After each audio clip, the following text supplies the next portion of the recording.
ሰላም እንዴት ናችሁ? ስድስተኛ ክፍል ሚኒስትሪ ተፈታኞች ቃል በገባውላችሁ መሰረት የ2015 የሚኒስትሪ ጥያቄዎችን ይዤላችሁ መጥቻለሁ። በጣም ቀላላቸው ከእናንተ የሚጠበቀው እስከ መጨረሻው ድረስ መከታተል ብቻ ነው። ወደ ጥያቄዎቹ እንግባ። እንዲህ ይላል የመጀመሪያው ጥያቄ፣ ቀጥሎ ከቀረቡት ሙሉ ቁጥሮች ውስጥ ኢ ተጋማሽ የሆነው የቱ ነው ይላል። ኢ ተጋማሽ የተጠየቃችሁት ኢ ተጋማሹን ነው። ስለዚህ የቁጥር ስብስቦች ተጋማሽና ኢ ተጋማሽ ተብለው ይከፈላሉ። ተጋማሽ አሉ። ተጋማሽ በነገራችን ላይ ኢቭን ነምበርስ ይባላሉ በእንግሊዝኛ ኢቭን። እንደገና ደግሞ ኢ ተጋማሽ ደግሞ የሚባሉ የቁጥር ስብስቦች አሉ። ኢ ተጋማሽ፣ እነዚህኞቹ ደግሞ ኦድ ነምበርስ ይባላሉ በእንግሊዝኛ። ኦኬ ተጋማሽ ቁጥሮች የሚባሉት የአንድ ቤት ሆሄያቸው ከነዚህ አሁን ከምጽፋቸው መካከል አንዱ የሆኑ ናቸው። ወይ 0 ወይ 2 ወይ 4 ወይ 6 ወይ ደግሞ 8። የአንድ ቤት ሆሄያቸው ከነዚህ አምስቱ አንዱን ከሆነ ያ ቁጥር ተጋማሽ ወይም ደግሞ ኢቭን ነምበር ይባላል። ኢ ተጋማሽ ቁጥሮች ደግሞ የሚባሉት የአንድ ቤት ሆሄያቸው ወይ 1 ወይ 3 ወይ 5 ወይ 7 ወይም ደግሞ 9 ከነዚህ አምስቱ መካከል አንዱን ከሆነ ያ ቁጥር ኢ ተጋማሽ ቁጥር ወይም ደግሞ ኦድ ነምበር ይባላል። ስለዚህ እስኪ ይህንን መሰረት እናድርግና ከምርጫዎቹ መካከል ኢ ተጋማሽ የሆነውን እንፈልግ። ሀን ተመልክተን ከሆነ አንድ ቤት ላይ ያለው ቁጥር 8 ነው አይደል? 8 ደግሞ የትኛው ዝርዝር ውስጥ ነው ያለው? እዚህኛው ዝርዝር ውስጥ ነው ያለው። ስለዚህ ተጋማሽ ቁጥር ነው ማለት ነው ይሄ ቁጥር። ስለዚህ ሀ አይሆንም ማለት ነው። ለን ከተመለከትነው አንድ ቤት ላይ ያለችው ቁጥር 3 ነች አይደለ? 3 ደግሞ ይሄው ኢ ተጋማሽ ዝርዝር ውስጥ ነው ያለችው፣ እዚህ ውስጥ ነው ያለችው። ስለዚህ 93 ኢ ተጋማሽ ቁጥር ነው ማለት ነው። ስለዚህ በቃ በቀላሉ መልሱ ለ ነው ማለት ነው። ነገር ግን እስኪ ለመማር ስለሆነ ሐመርሃና መንም እንመልከታቸው። ሐመርሃ ላይ ያለው ቁጥር 108 ነው አይደለ? አንድ ቤት ላይ ያለው ቁጥር 8 ነው። 8 ደግሞ ተጋማሽ ዝርዝር ውስጥ ነው ያለችው፣ ይኸው እዚህ ጋር ነው ያለችው። ስለዚህ ሐመርሃ መልስ አይሆንም ማለት ነው። መንም አይተነው ከሆነ አንድ ቤት ላይ ያለችው ቁጥር 2 ነች። 2 ደግሞ ይኸው ተጋማሽ ዝርዝር ውስጥ ነው ያለችው። ስለዚህ መልስ አይሆንም። ምክንያቱም ማስታወሱ የተጠየቅነው ኢ ተጋማሽ የሆነው የቱ ነው የተባለው። ስለዚህ ብቸኛው ኢ ተጋማሽ ቁጥር ከምርጫው ውስጥ ለላይ ያለው 93 ነው ማለት ነው። ወደ ቀጣዩ ጥያቄ እንለፍ። ኦኬ ሁለተኛው ጥያቄ እንዲህ ይላል፣ ከሚከተሉት ሙሉ ቁጥሮች ውስጥ ለ2 እና ለ3 ተካፋይ የሆነው የቱ ነው ይላል። እንግዲህ አንድ ቁጥር ለ2 ተካፋይ ነው የሚባለው ተጋማሽ ሲሆን ነው። እንግዲህ የመጀመሪያው ጥያቄ ላይ እንደተነጋገርነው አንድ ቁጥር ተጋማሽ ነው የሚባለው አንድ ቤቱ ወይ 0 ወይ 2 ወይ 4 ወይ 6 ወይም ደግሞ 8 ከነዚህ አምስቱ አንዱን ከሆነ ነው ብያችሁ ነበር አንደኛው ጥያቄ ላይ። ስለዚህ ለ2 ተካፋዮች ናቸው የሚባሉት ቁጥሮች በአጭሩ ተጋማሽ ቁጥሮች ናቸው።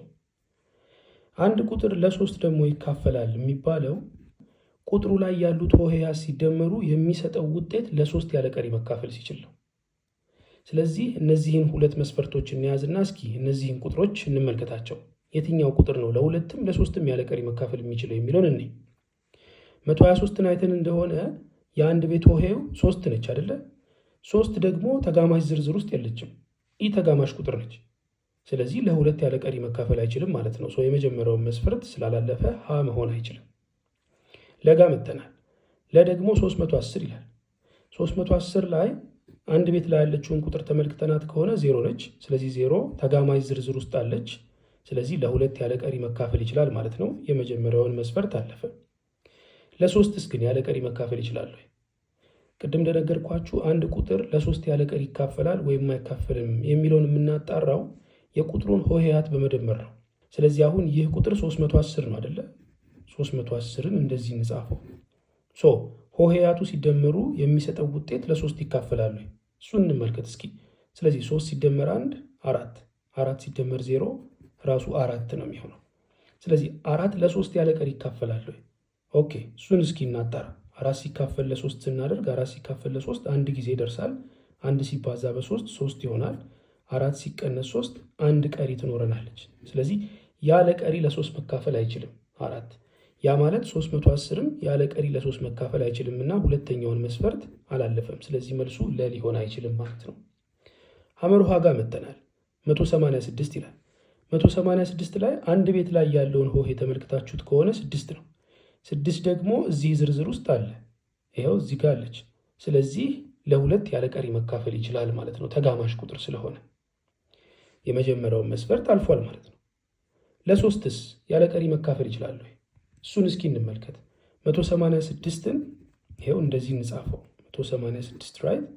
እያንዳንዱን ሆሄያት እንደምራቸው። 1 ሲደመር 8 9 ሲደመር 6 15 ራይት። 15 ለ3 ይካፈላል ያለ ቀሪ። 15 ለ3 ያለ ቀሪ መካፈል ከቻለ 186ም ለ3 ያለ ቀሪ መካፈል ይችላል ማለት ነው። ሁለተኛውን መስፈርት ያልፋል ማለት ነው። እስኪ እናጣራ እሱን። 15ን ለ3 ስታካፍሉት 5 ጊዜ ደርሳል ራይት። ከዛስ 5 ሲባዛ በ3 15 ይሆናል። 15 ሲቀነስ 15 0 ይሆናል። ቀሪ የላችሁም። ስለዚህ 15 ለ3 ያለ ቀሪ መካፈል ይችላል ማለት ነው። ያ ማለት 186ም ለ3 ያለ ቀሪ መካፈል ይችላል ማለት ነው። ሁለቱንም መስፈርት በማለፉ መልሱ ሐመር ውሃ ነው ማለት ነው። ወደ ቀጣዩ ጥያቄ ነው። ኦኬ ሶስተኛው ጥያቄ እንዲህ ይላል። የ48 የ72 እና የ108 ትንሹ የጋራ ብዜት ወይም ትጋብ ስንት ነው ይላል። ኦኬ በጣም ጥሩ።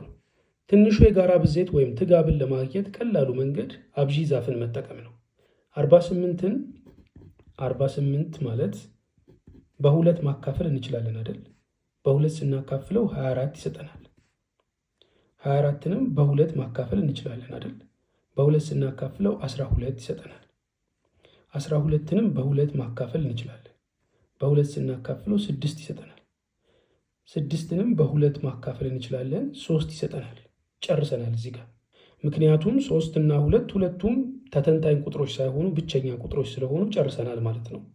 ምክንያቱም ሁለት አካፋዮች ነው ያላት፣ አንድና ራሷ 2። 3ም 2 አካፋዮች ብቻ ነው ያላት፣ አንድና ራሷ 3። ስለዚህ መተንተን አይችሉም ከዚህ በላይ ማለት ነው። ስለዚህ እዚህ ጋር ጨርሰናል ማለት ነው።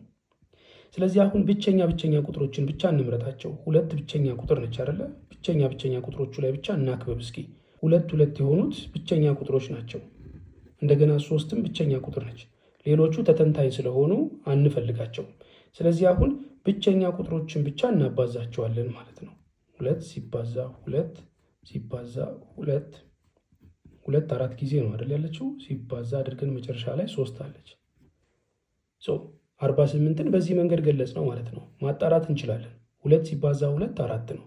ሲባዛ 2 8 ሲባዛ 2 16 16 ሲባዛ 3 48 ይሰጣል። ስለዚህ 48 ተተንታኝ ቁጥር ነበረ። ልክ በዚህ መልኩ በብቸኛ ትንትን ገለጽ ነው ማለት ነው። ማለት ብቸኛ ቁጥሮችን ተጠቅመን 48ን ተነተን ነው ማለት ነው። አሁን ትጋብን ለማግኘት አይደለ? ትጋብን ለማግኘት እንደዚህ ያለው ትንትን በጣም ስለሚጠቅመን ነው ይሄንን የምናደርግበት ምክንያት። 2 ሲባዛ 2 ሲባዛ 2 ሲባዛ 2 ማለት ምን ማለት ነው? በርቢ ሲገለጽ 2 4 ጊዜ ተጽፋ የለ? ስለዚህ 2 ብለን እንደዚህ ዘ ፓወር ኦፍ 4 አድርገን መግለጽ እንችላለን። ከዛስ ሲባዛ 3 ማለት ነው። ኦኬ በጣም ጥሩ። 48ን በዚህ መልኩ አገኘን። 72ንስ በተመሳሳይ ሁኔታ 72ንም እንሰራዋለን። 72ንም በ2 ብናካፍለው 36 ይሰጠናል። 36ን በ2 ብናካፍለው 18 ይሰጠናል ራይት። 18ን በ2 ብናካፍለው 9 እናገኛለን። 9 በ2 መካፈል ስለማይችል በ3 ብናካፍለው 3 እናገኛለን። ጨርሰናል። ኦኬ ስለዚህ አሁን ብቸኛ ቁጥሮች ላይ ብቻ እናክብብ እስኪ። 2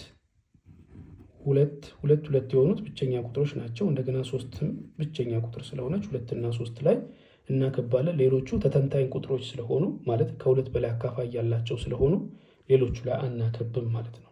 ከዛ በኋላ እነዚህን እናባዛለን ማለት ነው። 2 ሲባዛ 2 ሲባዛ 2 3 ጊዜ ነው አይደል የተጻፈችው እዚህ ጋር። ከዛስ 3 እና 3 ነው ያሉት መጨረሻ ላይ ሲባዛ 3 ሲባዛ 3። ኦኬ በጣም ጥሩ። በርቢ ስንገልጸው 2 3 ጊዜ አይደል የተጻፈችው። 2ን እንጽፍና the power of 3 እናደርጋለን ማለት ነው። ዴን ሲባዛ እናደርግና 3 ደግሞ 2 ጊዜ ስለተጻፈች 3 አድርገን the power of 2 እናደርጋለን። ልክ በዚህ መንገድ መግለጽ እንችላለን። በጣም ጥሩ። መጨረሻ ላይ ያለችው 108 ነች አይደለ? እሷንም በተመሳሳይ ሁኔታ እንሰራታለን። 108 በ2 ስትካፈል 54 ትሰጣለች። 54ም በ2 ይካፈላል 27 ይሰጣል። 27 በ2 አይካፈልም፣ ነገር ግን በ3 ይካፈላል 9 ይሰጣል። 9 አሁንም በ2 ባይካፈልም በ3 ግን ይካፈላል 3 ይሰጣል። ጨረስም ማለት ነው። ስለዚህ አሁን ብቸኛ ቁጥሮች ላይ እናክብብባቸው። 2 2 ከዛ 3 3 3 ራይት። ስለዚህ አሁን ሁለት ጊዜ አለች። ስለዚህ እንደዚህ ብለን መግለጽ እንችላለን። 2 the power of 2 ብለን መግለጽ እንችላለን። ታይምስ 3 ደግሞ 3 ጊዜ አለች። ስለዚህ 3 the power of 3 ብለን መግለጽ እንችላለን ማለት ነው። ስለዚህ በአጭሩ 48 2 the power of 4 ታይምስ 3 ሆነ። 72 2 the power of 3 ታይምስ 3 the power of 2 ሆነ። 108 ደግሞ 2 the power of 2 ታይምስ 3 the power of 3 ሆነ ማለት ነው። ስለዚህ አሁን ትጋብን ለማግኘት ትንሹ የጋራ ብዜትን ለማግኘት ምን እናደርጋለን መሰላችሁ? የጋራዎችን እንወስዳለን። መጀመሪያ የጋራዎቹ ማንና ማን ናቸው? 2 እና 3 ናቸው። ራይት 2 እና 3 የጋራ ናቸው አይደል? 48ም ላይ 72ም ላይ 108ም ላይ 2ም 3ም አሉ አይደል? 2ም አለች 3ቱም ላይ 3ም አለች 3ቱም ላይ። ስለዚህ 2 እና 3 የጋራ ናቸው። ዴን መሀል ላይ ታይምስ እናደርጋለን። ከዛስ ትልልቁን ርቢ እንወስዳለን። ከ2ም ላይ ትልቁን ርቢ እንወስዳለን። ከ3ም ላይ ትልቁን ርቢ እንወስዳለን። አሁን ትልቁ ርቢ 2 ላይ እቺ ነች አይደለ? 2 the power of 4 ነች። ምክንያቱም እዚህ ጋር ያለችው ርቢ 3 ነች፣ እዚህ ጋር ያለችው ርቢ ደግሞ 2 ነች። ስለዚህ ትልቅ ርቢ ያለው ይሄኛው ስለሆነ እሱኛውን እንወስዳለን ማለት 2 the power of 4 ይሆናል ማለት ነው። ታይምስ አድርገን 3 ላይ ደግሞ ትልቁ ርቢ የትኛው ነው? እዚህኛው ላይ ያለው ነው አይደለ? 3 the power of 3 ላይ። ስለዚህ እሱ እንወስዳለን ማለት ነው። 3 the power of 3 ይሆናል ማለት ነው። ሌላ የጋራ ያልሆነ ቁጥር ስለሌለን በቃ እዚህ ጋር እናቆማለን። የጋራ ያልሆነ ሌሎች ቁጥሮች ቢኖሩ ኖሮ እንወስዳቸው ነበር። ትጋብን ስንሰራ የጋራ ያልሆኑ ቁጥሮችም ይወሰዳሉ። ነገር ግን እዚህኛው ጥያቄ ላይ የጋራ ያልሆነ የሚባል ስለሌለ የጋራ የሆኑትን ብቻ ከትልቅ ርቢያቸው ጋር ወስደናል። 2 the power of 4 ሲባዛ 3 the power of 3 ብለን። ኦኬ 2 the power of 4 ማለት 2 times 2 times 2 times 2 ሁለትን 4 ጊዜ ማባዛት ማለት ነው። 16 ይሰጣቸዋል። ራይት 16 ይመጣል ሲባዛ 3 the power of 3 ደግሞ ማለት 3ን 3 ጊዜ ማባዛት 3 times 3 times 3 ማድረግ ያ ደግሞ 27ን ይሰጣቸዋል። ስለዚህ እነዚህ ሁለቱን ስታባዟቸው 432 ታገኛላችሁ። ከምርጫ ውስጥ 432ን የያዘች አማራጭ ሐመር ውሃ ነች አይደል? መልሱ ሐመር ውሃ ነው ማለት ነው። ወደ ቀጣዩ ጥያቄ እንለፍ። አራተኛው ጥያቄ ደግሞ እንዲህ ይላል። የአንድ ሙሉ ቁጥር 3 እጥፍ 144 ቢሆን ሙሉ ቁጥሩ ስንት ነው ይላል። ኦኬ በጣም ጥሩ። እንግዲህ ጥያቄው ላይ የተሰጣችሁ ነገር የሆነ ሙሉ ቁጥር አለ። የዛ ሙሉ ቁጥር 3 እጥፍ 144 ነው። ስለዚህ ሙሉ ቁጥሩ ስንት ነው ነው። ኦኬ ያንን ሙሉ ቁጥር ሀ እንበለው። የሀ 3 እጥፍ ማለት ምን ማለት ነው? 3 ሲባዛ ሀ ማለት ነው። ራይት 3 ሲባዛ ሀ ማለት ነው። 3 ሲባዛ ሀ መልሱ ስንት ይሆናል የተባላችሁት? 144 ይሆናል የተባላችሁት። ስለዚህ 3 ሲባዛ ሀ 144 ነው ማለት ነው። አሁን ሀን ነው ፈልጉ የተባላችሁት። ስለዚህ 3 ሲባዛ ሀ ማለት 3 ሀ ማለት ነው። እኩል ነው 144 ራይት። ስለዚህ ሀን ለማግኘት በዚህ በኩል ያለውንም ኦቨር 3 በዚህ በኩልም ያለውን ኦቨር 3 ማድረግ፣ በሁለቱም በኩል ያሉትን በ3 ማካፈል ማለት ነው ሀን ብቻውን ለማግኘት። ስለዚህ 3ን ስታጠፋ ሀ ብቻውን ቀረልን አይደለ? ሀ 144 ኦቨር 3 ሆነልን። 144 ሲካፈል ለ3 ሆነ። 144 ሲካፈል ለ3 ደግሞ 48 ይመጣል። ስለዚህ መልሱ ለነው ማለት ነው። ወደ ቀጣዩ ጥያቄ እንለፍ። አምስተኛው ጥያቄ ደግሞ እንዲህ ይላል። ከሚከተሉት ውስጥ ትክክል የሆነው የቱ ነው ይላል። ኦኬ በጣም ጥሩ። ሀ ላይ 7 5/8 እኩል ነው 7.25 ይላል። ኦኬ እንግዲህ 7 5/8 ድብልቅ ቁጥር ነው። አስታውሱ ክፍልፋዮች 3 አይነት ናቸው። ህገኛ ክፍልፋይ፣ ህገወጥ ክፍልፋይ እና ድብልቅ ቁጥር። እዚህ ጋር የተሰጠቻችሁ ድብልቅ ቁጥር ነች። ምክንያቱም አንድ ሙሉ ቁጥርና አንድ ህገኛ ክፍልፋይ ተደባልቀው ስላሉ እንዲህ ያለውን ክፍልፋይ ድብልቅ ቁጥር እንለዋለን። ስለዚህ አሁን ድብልቅ ቁጥርን እስኪ ወደ አስርዮሽ እንለውጠውና ከዛ መልሱ ይሄኛው ይመጣል ወይስ አይመጣም የሚለው እናጣራ። 7 5/8 ኦኬ 7 5/8 ማለት 7 ሲደመር 5/8 ማለት ነው። ስለዚህ 5/8ን ወደ አስርዮሽ ቁጥር መለወጥ እንችላለን። 7ን እንዳለች ትተን 5/8ን ወደ አስርዮሽ ስንለውጥ 5 ሲካፈል ለ8 በማድረግ ነው አይደል? 5ን ለ8 በማካፈል ማለት ነው። 5 ከ8 ስለምታንስ እዚህ ጋር 0 ነጥብ እናደርግና ለ5 0 እንሰጣታለን 50 ትሆናለች። አሁን 50 ሲካፈል ለ8 ስናደርግ 6 ጊዜ ደርሳል ራይት? 6 ሲባዛ 8 48 ይሆናል። 50 ሲቀነስ 48 2 ይሆናል። ስለዚህ አሁን ለሁለትም ዜሮን መስጠት እንችላለን። አንድ ጊዜ 0 ነጥብ ብለን ስለተነሳን ዜሮዎችን እንደፈለግን መስጠት እንችላለን ከዚህ በኋላ። 20 ሲካፈል ለ8 2 ጊዜ ይደርሳል። ራይት 2 ሲባዛ 8 16 ይሆናል። 20 ሲቀነስ 16 4 ይቀረናል። ለአራትም ዜሮን መስጠት እንችላለን። 40 ሲካፈል ለ8 5 ጊዜ ይደርሳል። 5 ሲባዛ 8 40 ይሆናል። 40 ሲቀነስ 40 0 ይሆናል። ጨረስም ማለት ነው። ስለዚህ 0.625 ይሆናል። ስለዚህ 7 ሲደመር 5 8ኛ ማለት 7 ሲደመር 0.625 ማለት ነው። ይህ ማለት 7.625 ይሆናል ማለት ነው። ስለዚህ 7 5 8ኛ 7.625 ነው እንጂ 7.25 አይደለም። ስለዚህ ሀ ሊሆን አይችልም ማለት ነው። ለጋር ከመጣን 3 1/4 እኩል ነው 3.5 ይላል። ኦኬ እሱንም እንስራው እስኪ። 3 1/4 3 1/4 ማለት ልክ ቅድም እዚህ ጋር እንዳሳያችሁ 3 ሲደመር 1/4 ማለት ነው። ስለዚህ 1/4ኛን ብቻ እስኪ ወደ አስርዮሽ ቁጥር እንለውጣት። 1/4 ማለት 1 ሲካፈል ለ4 ማለት ነው። 1 ከ4 ስለምታንስ 0 እንስጣትና እዚህ ጋር 0 ነጥብ እናድርግ። 10 ሲካፈል ለ4 2 ጊዜ ይደርሳል። 2 ሲባዛ በ4 8 ይሆናል። 10 ሲቀነስ 8 2 ይኖረናል። ስለዚህ ለሁለት አሁን 0 መስጠት እንችላለን። እንዳልኳቸው አስቀድሜ 0 ነጥብ ብለን ስለተነሳን ከዚህ በኋላ 0 እየሰጠን መቀጠል እንችላለን። 20 ሲካፈል ለ4 5 ይደርሳል። 5 ሲባዛ በ4 20 ይሆናል። 20 ሲቀነስ 20 0 ይሆናል ማለት ነው። ጨርሰናል ማለት ነው። 0.25 ይሆናል ማለት ነው። ስለዚህ 3 ሲደመር 1/4 ማለት 3 ሲደመር 0.25 ማለት ነው። ይህ ማለት 3.25 ነው የሚመጣው።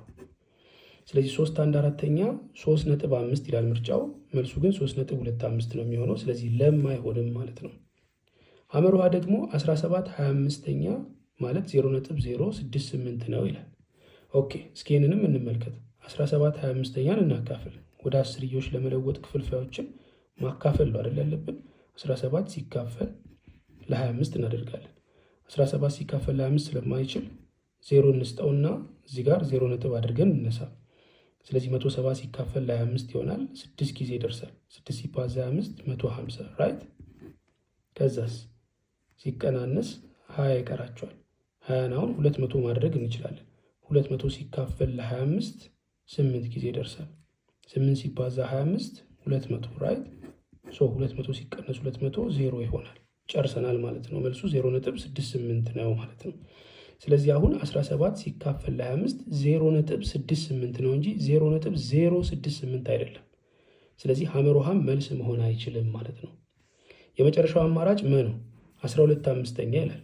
እሱንም እስኪ እናካፍለው ወደ አስርዮሽ ለመለወጥ 12 ሲካፈል ለ5 እናደርጋለን። 12 ሲካፈል ለ5 2 ጊዜ ይደርሳል ራይት። 2 ሲባዛ በ5 10 ይሆናል። 12 ሲቀነስ 10 2 ይቀራቸዋል። 2 ደግሞ ከ5 ስለምታንስ 0 እንስጣትና እዚች ጋር ነጥብ እናደርግ። 20 ሲካፈል ለ5 4 ይደርሳል። 4 ሲባዛ በ5 20 ይሆናል ራይት። ከዛስ 20 ሲቀነስ 20 0 ይሆናል። ጨርሳችኋል ማለት ነው። ስለዚህ 12 ሲካፈል ለ5 2.4 ነው መልሱ ማለት ነው። ምርጫውም ላይ 12 ሲካፈል ለ5 2.4 ብሎናል። ስለዚህ ትክክለኛው መልስ መ ነው ማለት ነው። ወደ ቀጣዩ ጥያቄ እንሻገር። 6ኛው ጥያቄ እንዲህ ይላል። ከሚከተሉት ውስጥ አስርዮሽ ቁጥር 0.325 ወደ ክፍልፋይ ሲቀየር የትኛውን ይሆናል ይላል። እንግዲህ 0.325 ማለት 0.325 ማለት 0.325 ኦቨር 1 ብለን ማስቀመጥ እንችላለን አይደል? ማንኛውንም ቁጥር ኦቨር 1 ብለን ማስቀመጥ እንችላለን፣ ምክንያቱም ምንም ለውጥ ስለማያመጣ። ኦኬ ስለዚህ 0.325ንም ኦቨር 1 ብዬ ማስቀመጥ እችላለሁ፣ ምክንያቱም ለስሌት እንዲመች ማለት ነው።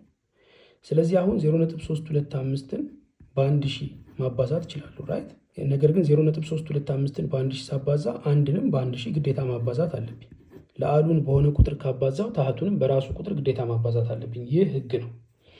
ኦኬ 0.325ን በ1000 ሳባዛው ስንት ይመጣል? 325 አይደል? በቃ 3 ወደፊት መሄድ ማለት ነው። 1000 3 ዜሮዎች አይደል ያሉት?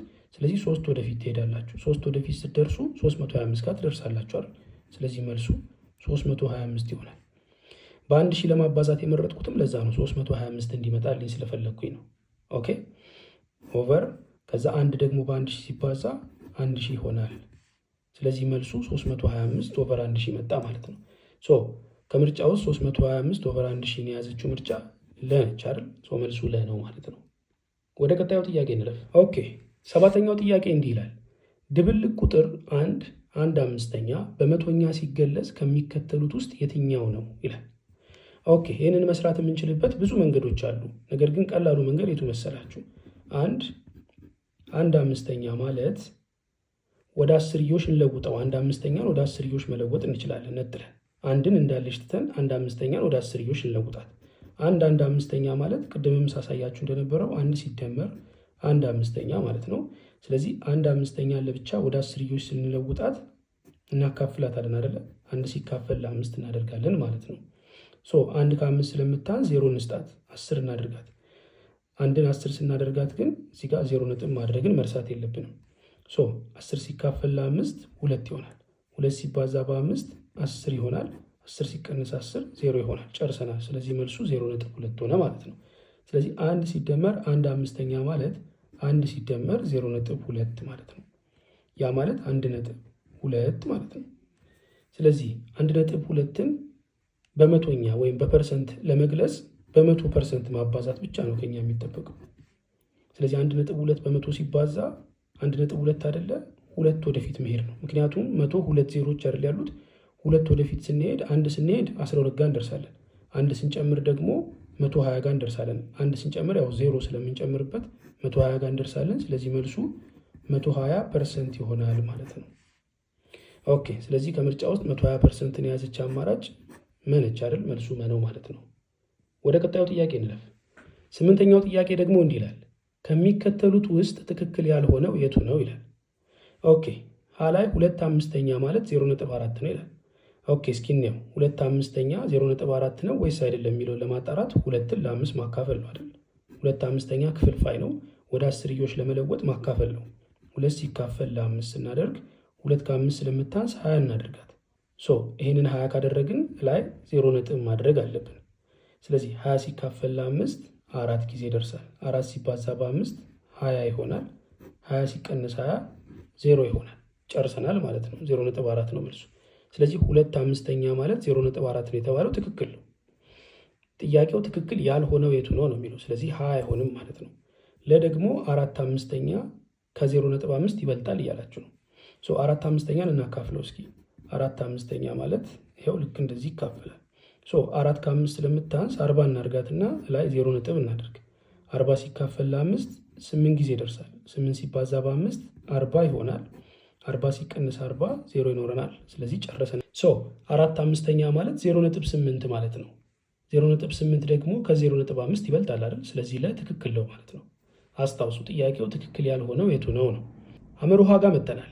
አመርሃ ላይ ደግሞ 1/4/5 ከ1.9 ያንሳል እያላችሁ ነው። ኦኬ ስለዚህ 1/4/5 ወደ አስርዮሽ ቁጥር ለውጠን እንመልከት እስኪ። 1/4/5 አይደለ? 4/5 ብቻ መለወጥ እንችላለን ብያቸዋለሁ ቅድም። 4/5 ብቻ ወደ አስርዮሽ ስንለውጥ 4 ሲካፈል ለ5 እናደርጋለን።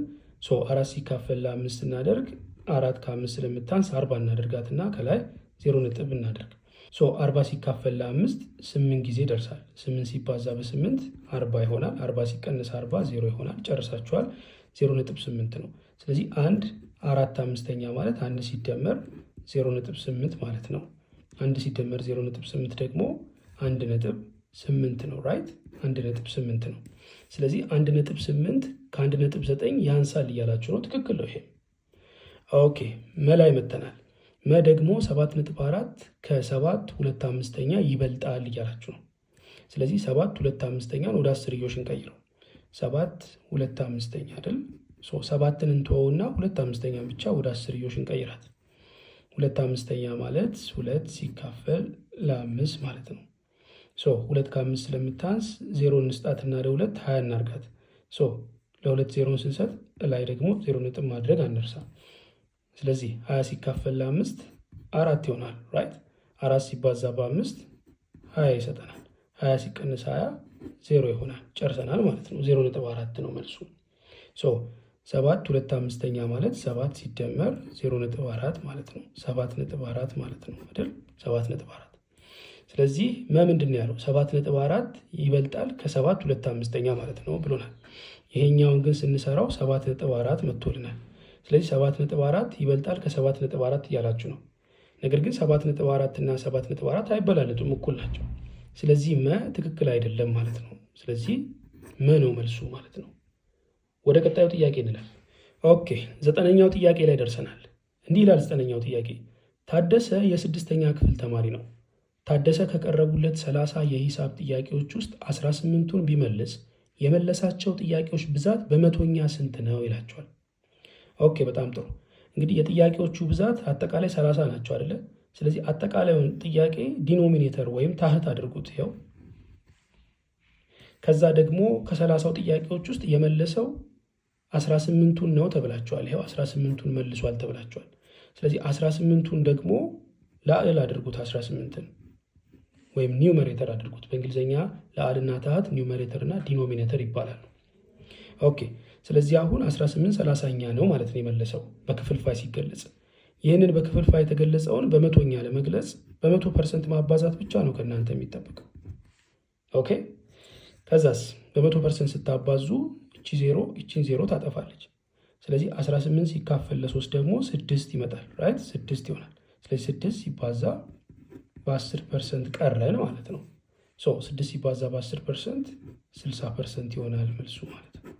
ስለዚህ መልሱ ሀ ነው ማለት ነው። ወደ ቀጣዩ ጥያቄ እንለፍ። 10ኛው ጥያቄ ላይ ደርሰናል። እንዲህ ይላል። ቀጥሎ ከቀረቡት መቶኛዎች መካከል ወደ ክፍልፋይ በትክክል የተቀየረው የቱ ነው ይላል። ሀ ላይ 50% እኩል ነው 5 መቶኛ ይላቸዋል።